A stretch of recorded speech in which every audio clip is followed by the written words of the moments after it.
आपकी हमारी सबकी नेता आदरणीय प्रियंका गांधी जी, हमारे अध्यक्ष लल्लू जी, हमारी सीएलपी की हमारी बहन मोना जी, आज के कार्यक्रम के हमारे मुख्य आयोजक कहूँ या ऐसे भाई कहूँ जो दिन रात आपके बीच में लग के, जिनका संघर्ष मैंने बहुत बारीकी से देखा है। मुझे याद है आज से 14-15 साल पहले बगरा का वो उपचुनाव भी याद है, उसके बाद चुनाव भी याद है, और वहाँ से लेके आज तक जिनका संघर्ष याद है।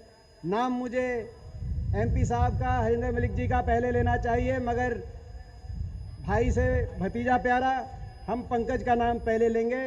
हमारे भाई पंकज और हमारे आदरणीय हरिंदर मलिक जी, इमरान भाई, विवेक बंसल जी, सम्मानित मंच, मैं सबसे पहले पश्चिमी उत्तर प्रदेश की इस भूमि को बार बार नमन करता हूँ। ये वो भूमि है जिसने कभी अन्याय नहीं सहा। जब भी किसान पे कोई आँच आई तो सबसे पहले आवाज़ पश्चिमी उत्तर प्रदेश की इस भूमि से आई। जब भूमि अधिग्रहण को लेकर लड़ाई लड़ने की बात आई तो राहुल जी के नेतृत्व में यही पश्चिमी उत्तर प्रदेश है। पदयात्रा आगरा से लेकर अलीगढ़ तक पदयात्रा हुई और उस पदयात्रा की गूंज देश की संसद तक पहुंची और देश के लिए कानून बना कि किसान की भूमि का पूरा मुआवजा किसान को मिलेगा। और जब अब इस बार देश की सरकार किसान के अधिकार को छीनने के लिए 3 काले कानून लेके आई, खरीदारी से, सरकारी खरीद से पीछे हटकर बड़े उद्योगपतियों के हाथ में देश के किसान को भविष्य को सौंपने की तरफ कदम बढ़ाए, तो संघर्ष हुआ। जब पंजाब हरियाणा से वो संघर्ष शुरू हुआ तो उस संघर्ष को अगर बल देने का काम किया, उस संघर्ष को मजबूती देने का काम किया, तो इसी पश्चिम उत्तर प्रदेश की इस भूमि ने किया। मैं आप सबको बार बार नमन करता हूं। मैं धन्यवाद करता हूं प्रियंका गांधी जी का। जब देश के किसान पे, देश का किसान मुश्किल में आया तो इस आंदोलन में कंधे से कंधा मिलाकर देश के किसान के साथ जो संघर्ष करने के लिए, चाहे वो सहारनपुर की बात हो, चाहे बिजनौर की बात हो, चाहे मेरठ मुजफ्फरनगर की बात हो, आगे मथुरा तक, प्रियंका जी जिस तरीके से दिन रात किसान के संघर्ष में साथ किसान का दे रही हैं, हम उनका धन्यवाद करते हैं। देश का किसान प्रियंका जी आपके इस संघर्ष को सदा याद रखेगा, आपके इस संघर्ष को कभी नहीं भूलेगा। देश का किसान हम आपका बहुत बहुत धन्यवाद करते हैं। ये सरकार इन कानूनों को लेकर आई और एक संघर्ष शुरू हुआ। मैं बताना चाहता हूं आपको, मैं हरियाणा से आया हूं। ये जो सिंघू बॉर्डर पे धरना है, जो टिकरी बॉर्डर पे धरना है, ये रोहतक और सोनीपत में पड़ता है, आपको पता है। आज भी जब यहाँ पे हमारी सभा हो रही है तो सिंघू बॉर्डर पे 21 किलोमीटर और टिकरी बॉर्डर पे 17 किलोमीटर, पहले ट्रैक्टर ट्रॉली से आखिरी ट्रैक्टर ट्रॉली तक 4-4 लेन, हजारों लाखों की तादाद में आपके भाई वहां बैठे, शांति प्रिय तरीके से बैठे। 250 शव उस धरने से, उन धरनों से हरियाणा, पंजाब, पश्चिमी उत्तर प्रदेश के गांवों में वापस जा चुके हैं। ऐसे ऐसे परिवार हैं। बड़ौदा के एक परिवार से मैं मिलकर आया, अजय कुंडू भाई का नाम था। 3 लड़कियां हैं, स्कूल में हैं, कैसे पढ़ाई लिखाई होगी, आगे ब्याह शादी किस तरीके से होगी, कोई हिसाब नहीं लगा पा रहे।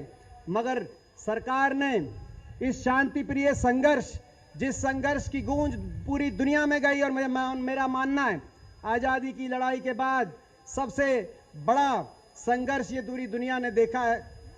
सरकार ने उनकी बात सुनने की बजाय उनकी आवाज कुचलने की कोशिश करी।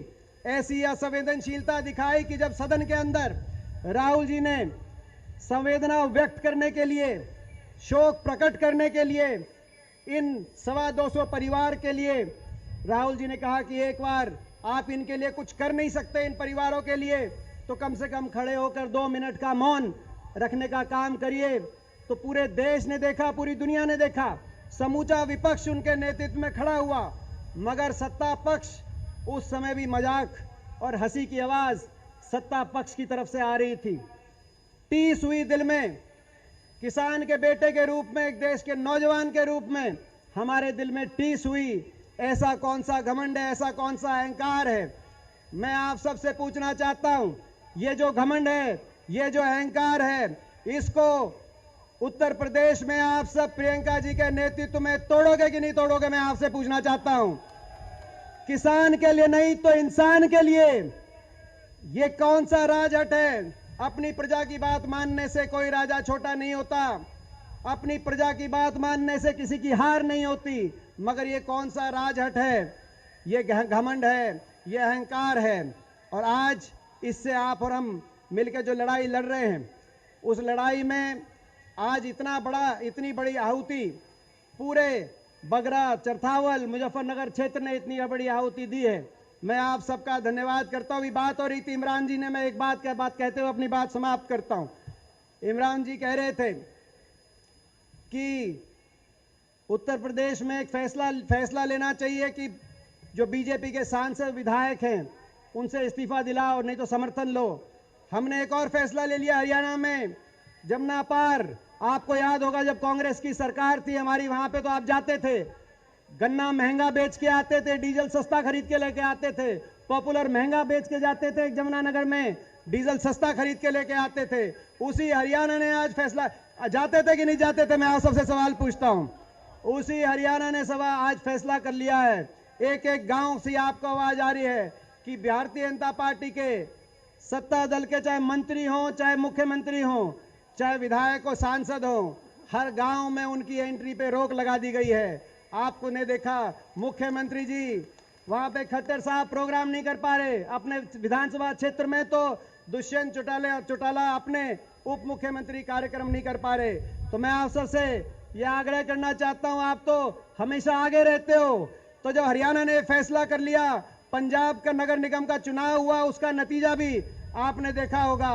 तो मैं आप सबसे पूछता हूं, आप भी ये फैसला करके आज यहां से प्रण लेके जाओगे कि नहीं जाओगे? आप सबसे मैं सवाल पूछता हूं। इन्हीं शब्दों के साथ एक बार फिर आप सबका बहुत बहुत धन्यवाद। जय हिंद।